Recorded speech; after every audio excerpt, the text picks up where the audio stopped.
clustering algorithm in machine learning. So K-means clustering is a method of vector quantization, originally from signal processing, which is aimed to partition in observation into key clusters in which each observation belongs to the cluster, with the nearest mean serving as the prototype of the cluster. So this results in a partition of the data space into the Voronoi seal. And K-means clustering minimize within cluster variance, but not regular Euclidean distance, which would be more difficult web problem. The mean optimizes square error, whereas only the geometric median minimize Euclidean distance. For instance, a better Euclidean solution can be found using K-means algorithm. So the problem is for the K-means algorithm is computationally difficult, which is known as the NP-hard problem. However, the efficient heuristic algorithm converge quickly to a local optimum. Are you full screen the PowerPoint? Yeah. So it's just a brief introduction. So yeah, I will. The first. Okay. Oh, it's okay. I mean, I will just talk about K-means for like 1 or 2 minutes, and then I will go through the PowerPoint for more details. Okay. So, yeah. So, yeah. Maybe you can refer to more details in this web page. So, like, yeah. So this web page mentioned how the K-means algorithm works. So for example, to process the learning data, the K-means algorithm in data mining starts with a first group of random selected centroids, which are used as the beginning points for every cluster, and then perform a iterative calculation to optimize the position of the centroid. So we will see how to like initialize the centroid of each cluster in the code. There are actually 2 methods which is really initialize the centroid of the cluster, and the second one is known as the K-means plus algorithms. And I will not go deeper with that algorithm, but I will just attach the link in our code. So okay. So maybe I can start it going through the PowerPoint. So K-means cluster is an iterative, easily distributed algorithm, and for each key cluster, we pick a centroid for the cluster, and we assign each point to the cluster associated with the nearest centroid. So I just write a simple demo for the K-means cluster. So there's our point, like the data source, and the right picture of the point is the results we applied for the K-means cluster algorithms. So you can see the oh, sorry, I just forgot to mention that the K-means is unsupervised machine learning problem, which means that we do not care the label of the data source, and we only pay attention to the specific value of each feature in the data source. So for this example, we can see that the source of data has no labels, but in the K-means results, we can see it naturally divides them into 2 clusters or groups, which has each group has its own centroid.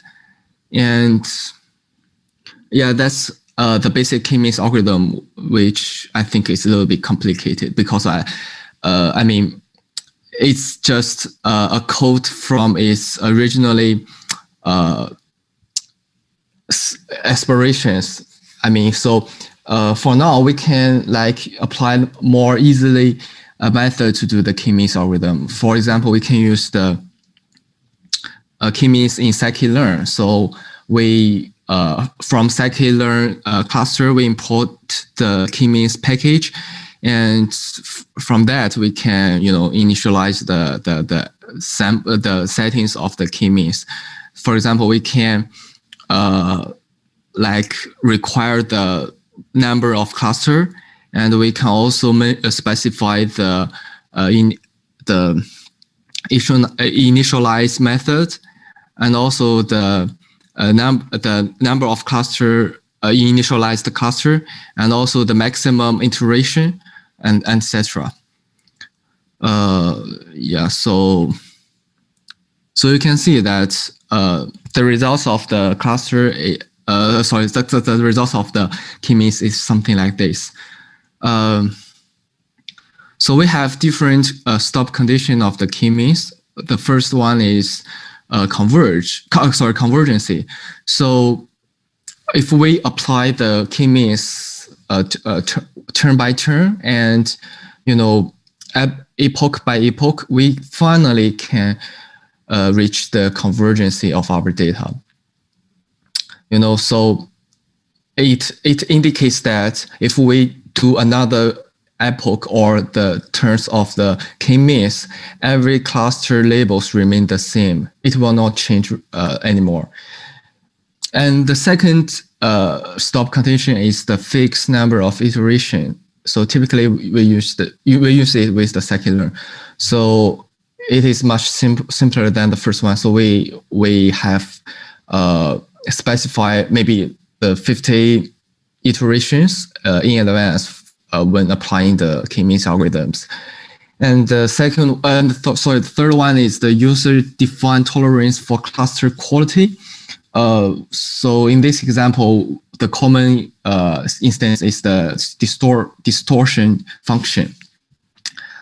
So again, I will not go deeper with this function, but it just minimize the within a cluster sum of the score error.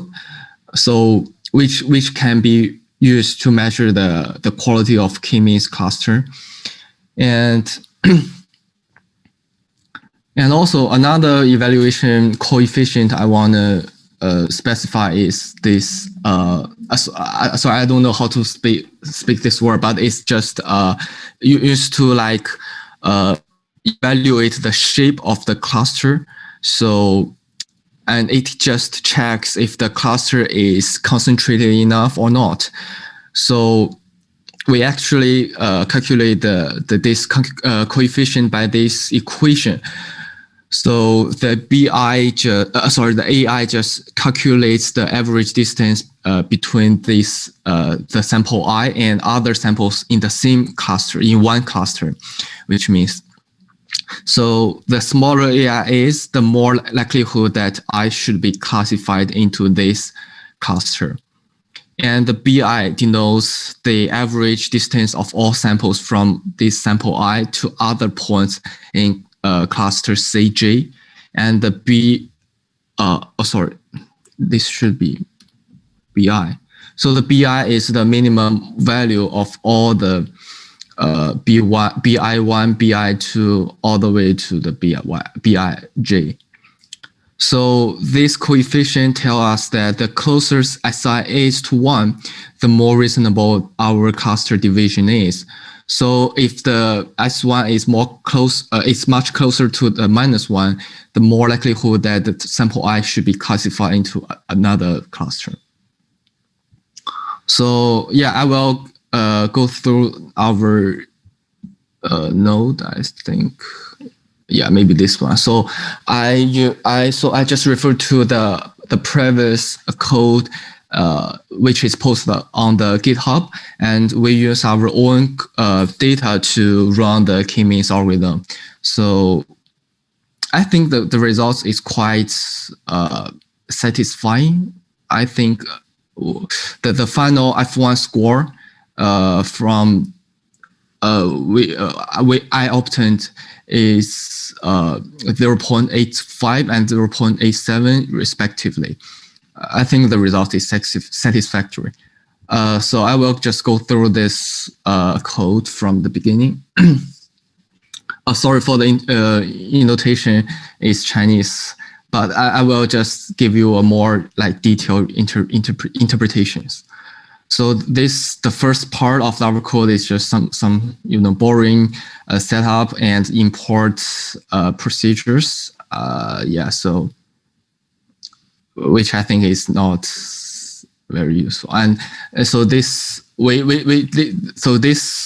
commands we just like specify the path of our picture. So we will just plot several figures in our next step. So every figures will be saved under this path, and this is another function for saving our features. So once we run this function, we could save our features under the absolute path.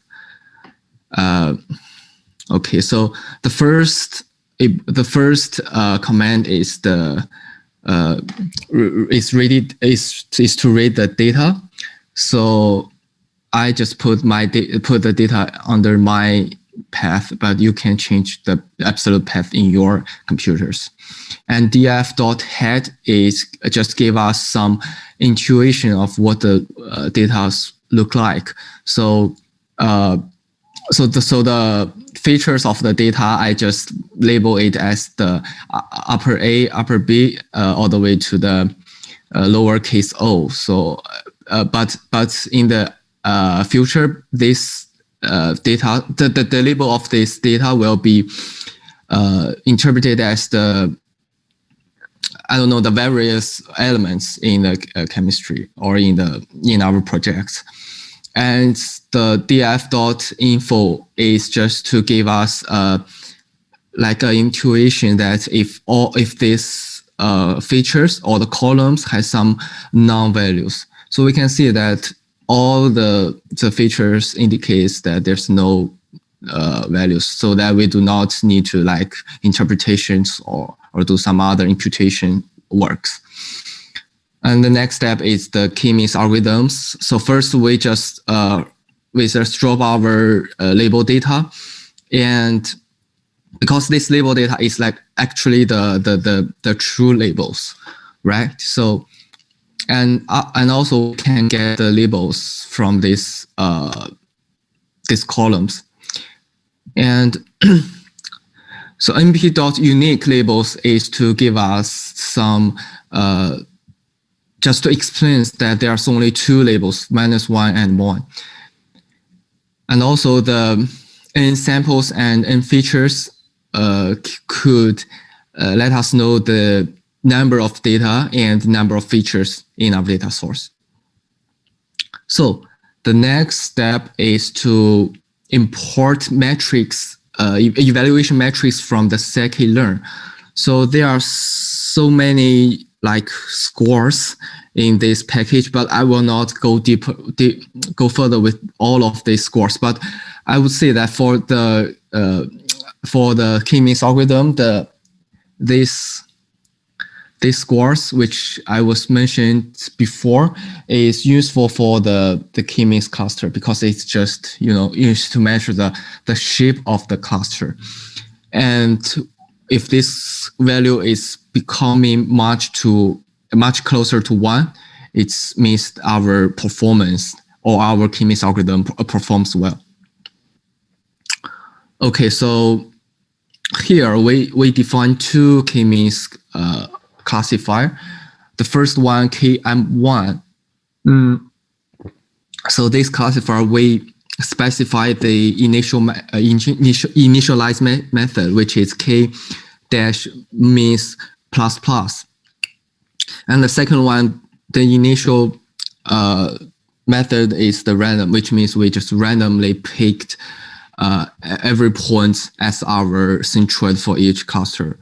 And yeah, so the specific differences between this method and random method, I just attached two links, so you can have a more comprehensive understanding of what's going on here. Okay, so but right now you can just understand, you can just recognize it as two different measures to initialize the Kmeans cluster. And the number of cluster is the number of labels, which in this example is 2 because it's only minus and plus 1. And so the random state is just a parameters to, like, if you just run the algorithm like maybe for multiple times, it just give you the same results after you run it every time. And so we use the getMarks function, which we defined above. And yeah, so we can have this so many like parameters or scores under the different initialize method. And km1 dot labels just indicates the labels for our Kmeans algorithm. And yeah, and we just write all of these results in our original data frame. And so the final data frame will be something like this. Okay, so, but one of the most important question is that so the original data has 2 labels, minus and plus 1. But in the end, we do not know whether our classification is correct or accurate when we classify our data into 2 groups. So when we just do some machine learning problems, one of the most steps we have to do is the grid search, which means we just try different like range or different options for our hyperparameters. So in this grid search examples, we just test 3 hyperparameters. The first is the initialize method, and the second one is the number of cluster and the number of initializations. So we just use grid search to compare these 3 hyperparameters, and we will finally select like one combo of the optimal hyperparameters in those section. Okay, so yeah, I think this is just the grid search, and we can use this km-best model dot best parameters. We can get the optimal hyperparameters under these conditions. So in this example, we would have best performance if we use the random initialization and number of and 5 clusters. And this is the score of the best model. Yeah, so so we use our best model to get those annoying score again to see how it changes. But I think it's not changed substantially. Yeah. Yeah, so you can have a more comprehensive understanding of it. So the next step is just we have some like data visualization works. So like for these examples, we just compare the different we compare the initialization method. So these 3 figures is plotted based on the Kmeans plus initialization method, and these 3 figures is based on the random initialization method. And we also choose different number of cluster to see the inertial scores and these scores, and also these scores. What would those scores change when our number of cluster increase? So yeah, you can see that it's just So it's you can see the difference between these two initialization methods is not quite different, I think. And there's some more general rules, like based on the 6 figures. The general trends of the scores is they just all going down whenever number of cluster increase. Yeah, so but you can see that the inertial scores just increase steadily, but those two scores they just like decreased fluctuates, and but they will finally like decrease to a specific value. Okay, so yeah, so there's also another like visualization method for to like for us to pick up the best number of cluster in this example, but I will not like go through these examples. You can refer to online if you just have interest in this method. So another Kmeans method is called the mini batch Kmeans algorithm. So a mini batch Kmeans algorithms, the main idea of this method is to use small random batches of data of a fixed size so they can be stored in memory. So for each iterations, a new random sample from our data set is obtained and used to update the cluster. And this is repeated until convergency. So each mini batch updates the cluster using a convex combination of the values of the prototype and the data. Applying a learning rate that decreases with the number of iteration.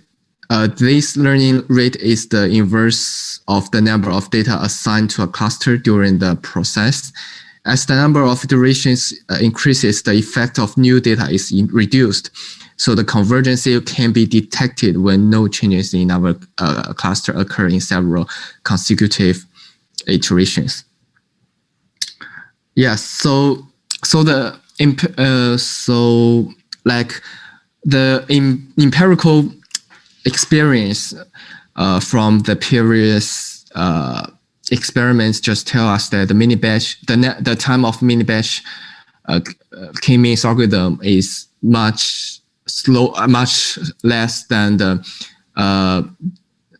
ordinary Kmeans algorithm. So in this experiment, we just test these two algorithms running time. So we just import the timemate function to calculate the time they cost per each loop, and so and then we just plot all the number of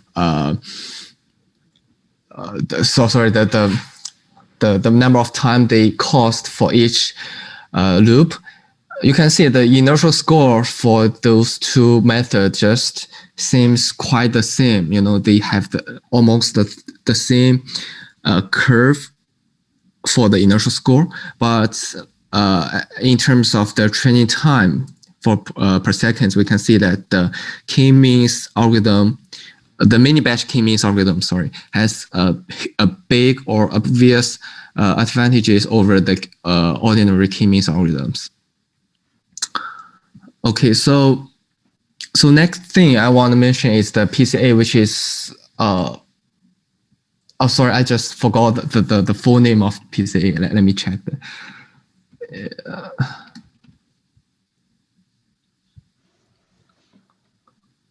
It's too slow. Yeah, it's principal component analysis. Yeah, so principal component analysis before the cluster. So actually, all of the above code I mentioned is this cluster. So we just separate all of the features into separated groups or cluster, but we do not have a clear method to visualize all of this cluster. So the two common methods we usually apply is the first is the PCA, principal component analysis. So in this method, we actually decrease the dimension into 2 dimensions.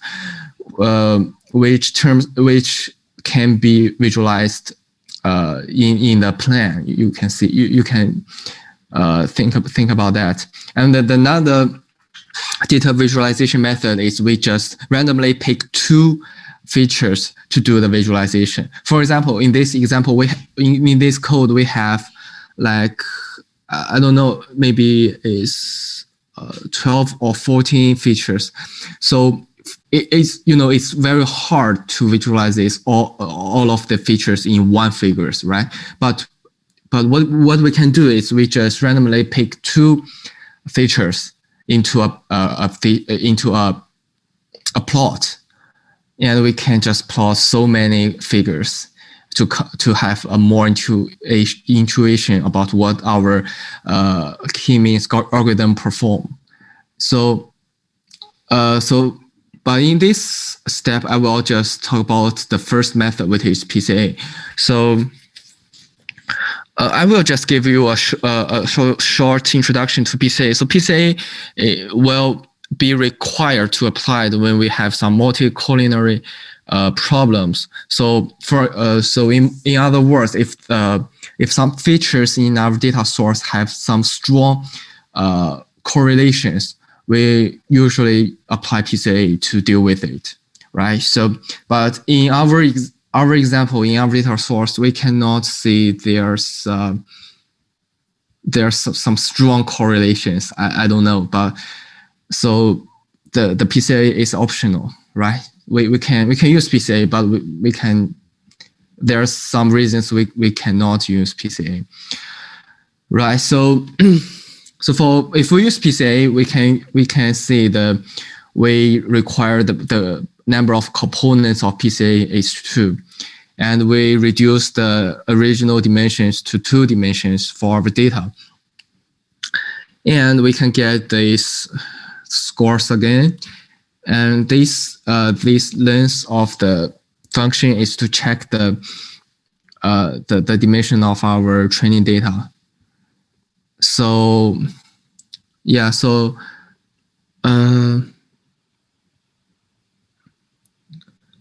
also Hey Zhikang, why this shows my meeting will be end in this 9 minutes. Maybe I just have a call, so you can just continue. Oh, okay. Yeah, so okay. So yeah, so and we first apply the PCA, and we then apply we define the Kmeans functions as usual, and also the Kmeans dot the cluster centers will give us the centroid of each cluster. The location of the centroid of each cluster. So then we just plot those are some setting up work. You can just like look through this, but I think it's not very useful to our project. Yeah, so you can see that for our data set, we can get 3 cluster, and so the black marks in our figure means the centroid of each cluster, and the left figure represents the Kmeans plus initialization method, and the red one means denotes the random method. We can see that the points has been classified as 3 clusters. Yeah, and it's hard to say like it's classified right or wrong, but from my perspective, I think it's not bad. It's a not bad classification, because you can see that our data set shows very random features. I think you can see that the black points and the blue points, which represents the -1 and 1 label, just randomly distribute in our figures. So yeah, I think it's very hard to classify it, like to specify pre-specified how many clusters we should use. And so when we done all of this method, we will use some supervised machine learning method to see the accuracy of our data.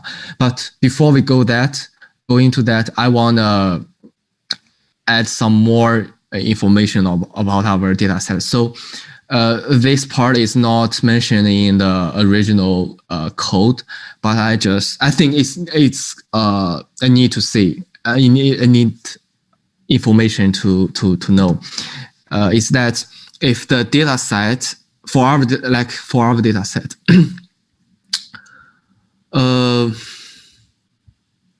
like we have different factors, and the value of different factors is ranged from like 60, 50 to only 0.2, 0.3, which is a big gap. You can see that.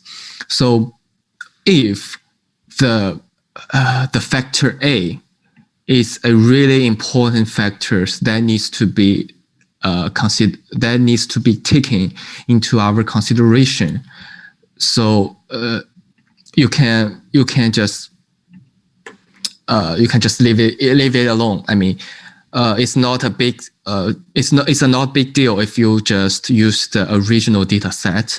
But if in some under some circumstances, if the F or maybe H elements is crucial to our project, to our research, it's very important to standardized or normalized our data, because if we use the original data, we just take it for granted that we pay more attention, or we just give more weight to the A because A is bigger than all of the rest of these elements. But in reality, it's not very scientific to do that. So what we can do is that we just give every element the same weights. Okay, so we just standardized all of these elements in our data sets. It's also a simple procedures. We can import standardized standard scalar from this pre-processing package, and we fit the scalar transformation to our original data. So you can see that for the first column, every data has transformed into a specific or the same data range, which will indicate that we give every element the same weights. We just recognize as the same, right? And we just use the Kmeans algorithm again. So you can see that there's a big difference between these results and the results that we do not apply the standardized method. Where is it?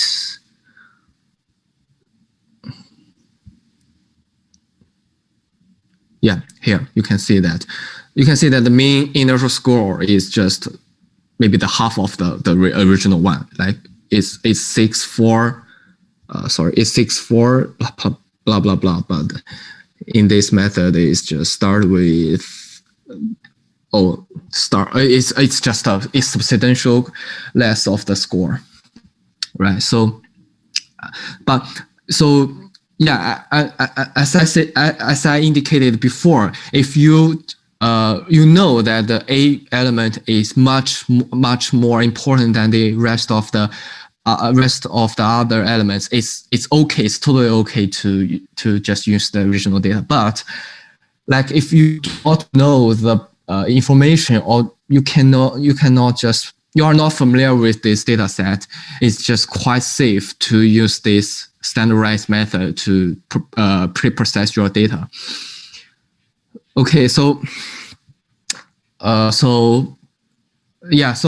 before we finish the Kmeans algorithm, we can use the results we get from the last steps and just combine it with the supervised machine learning data method to see the performance of our algorithms. So, but the very first step is to stratify and split the training and testing data. So in this section, we apply two split methods. The first is stratified shuffle split, and the other one is just random split. Okay, so like the stratified split is you can pre-specify the the proportion of the training and of the every like the label one data. The data with the label one has the 30% proportion in our in the sum of our data. So you can specify something like that. But the random specify method is just you cannot do anything with your proportion of the labels, right? You can only specify the size or the proportion of the training and the testing data set. So you can like I can see that the training data is the testing data is only 0.2 or the 20% of the training data set, something like that. So we applied those two methods to see the difference between the two split method, but I will not just go through this more deeper. You can just have some intuition between these two methods. But the final score is not bad, as I just mentioned before. This method, this results is the F1 score of the logistic regression, right? So F1 score, I don't know if you are familiar with F1 score. So F1 score is just evaluation factors which is used to like evaluate the precision and the Sorry. Okay. Because I don't buy the room.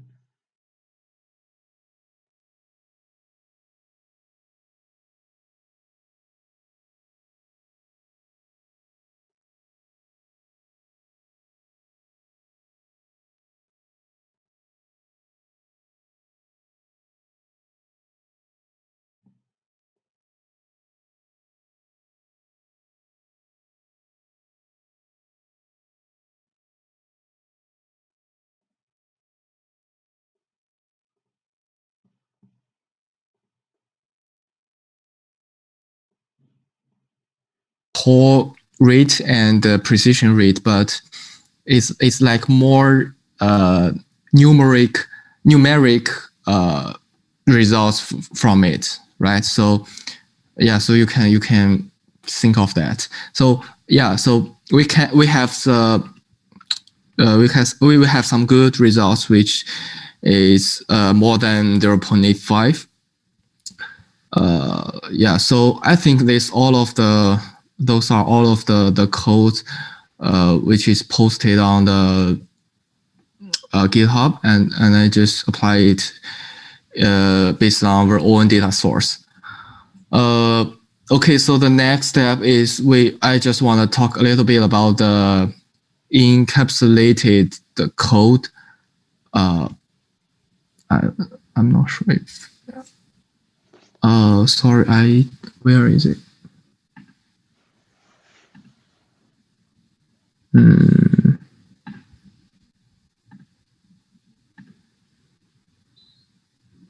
Oh, I just opened it, but I can't find it anymore. But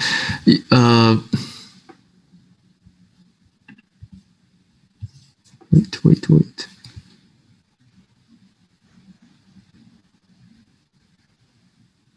Yeah, maybe I will just open it again. Sorry.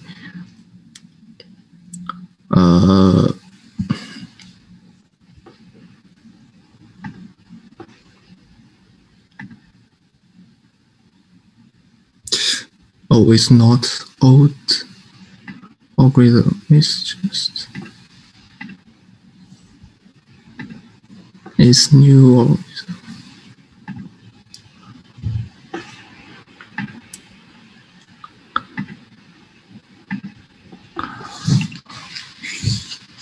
So it's like it's encapsulated code, which is also have some interpretation on the Bilibili and YouTube. So so it's also a code for. But yeah, this code is particularly aimed for visualization the results we get, right? So the first step is to import all of these things, and also we read data, we drop the column, we get the labels, and also in this example we use the PCA pre-processing work because we want to visualize the results of the Kmeans. So we just use the PCA method. And also we pre-specify the number of cluster, which is 4. And so we also define the function of Kmeans. We feed the Kmeans to our data, and also so this function is defined under the method of Kmeans plus, and this method is defined above the random. And we use these two functions to make predictions to our original data and save all of the results in those two variables, the km1 y hat and km2 y hat. And also we just obtain the location of the centers of the cluster by using the Kmeans dot cluster centers. These functions, we can get location of the centers. And in this step we use the order function.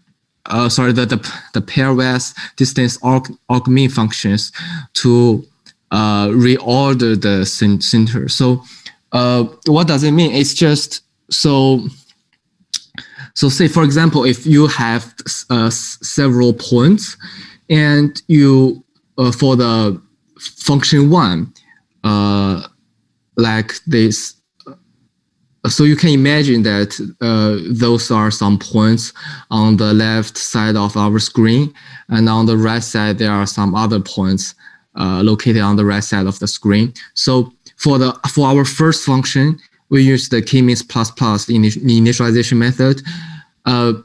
We might name the first cluster as A and the second cluster as B, right? But for the second method, we might name the first cluster as B, but the second cluster as A, right? So those two methods just point to the same cluster, but with the different names. So by reorder those function, we can just make those like you can see the rule of numbers the same for different functions, right? So all of the two functions will have the results of the A cluster on the left side of the screen and B cluster on the right side of the screen. Yeah, so and those steps is some setting works for our visualization. You can just ignore it. And also this one is just actually I don't know what is going to do here. It's just some visualization method. I think you can just leave it alone. You do not need to modify anything in those part, right? It's just those 3D functions. And the next and the final definition of function is to exile. So we just save all of our results, the km1 y hat, km2 y hat, and the difference between those two clusters. All of they store to our result dot xlsx documents. So those are the final functions in this code. So if you want to use this code to like get your visualization, you can just change those changes absolute values and use your own data source. And another thing, I think, I think maybe you should for the PCA, it's okay if you apply PCA, but it's totally okay if you do not apply it. And if you know some important ways of your data source, you can just normalize your data in this very first step, and you can leave all those things the same, right? So, and you finally will get a figure of those visualization, like of those data distributions. We can see from these videos.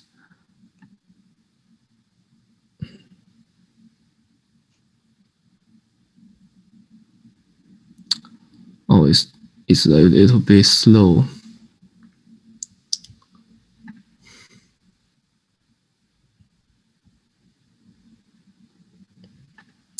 Yeah, so you can see your final features, final figures will be something like this. So this one is your original or the data source distributions, and the second one and third one is the plots of the different K-means algorithms, right? This one would be the K-means plus, and this one would be the random initialization method. So you will get something like this. So yeah, so those all of those are what I wanna present today. So do you have any questions?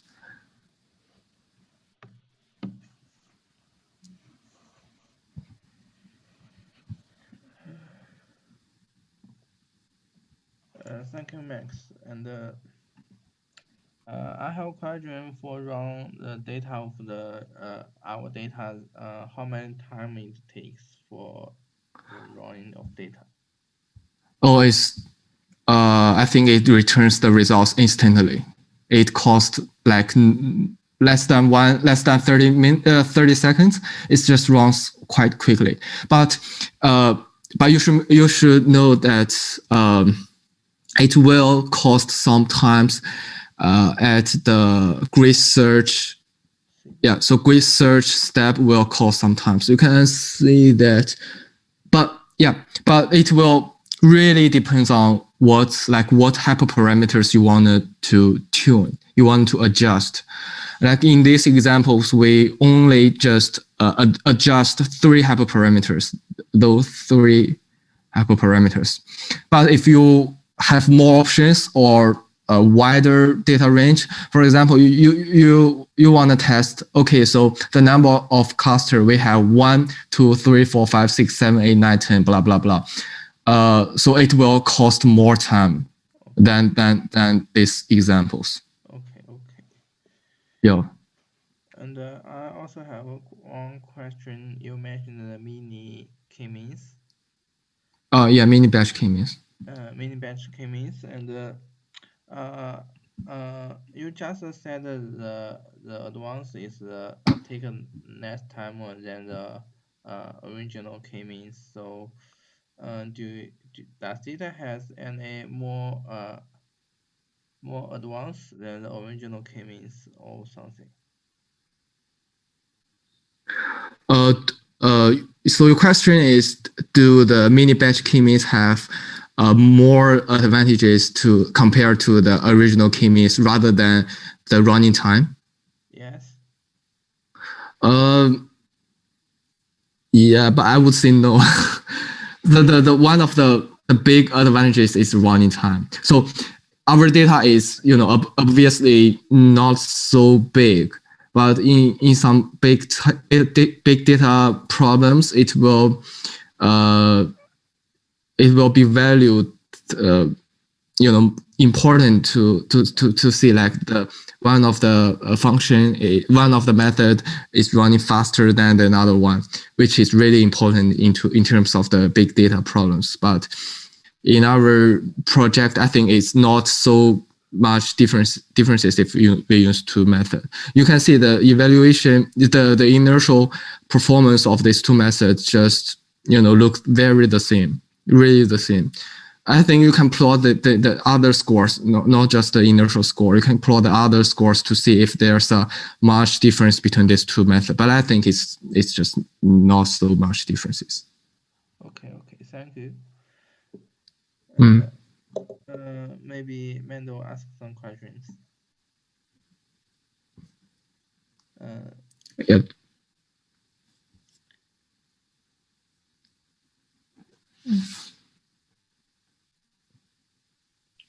Hello. Hi, I can hear you. Yeah. I just need time. If I face any problem, I will contact with you.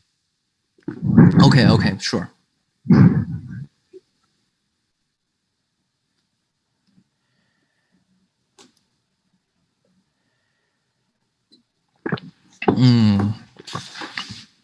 So is there any other problems? I guess not, because I have also watched the Chinese videos. Okay. Maybe Mendel or Pascal may have some questions for this. Yeah. So yeah, and I think if they have any questions, they will contact you.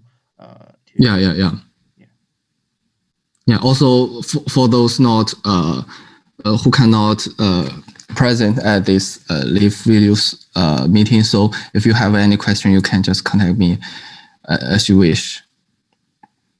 Okay. Thank you, Max. Yeah. Thanks.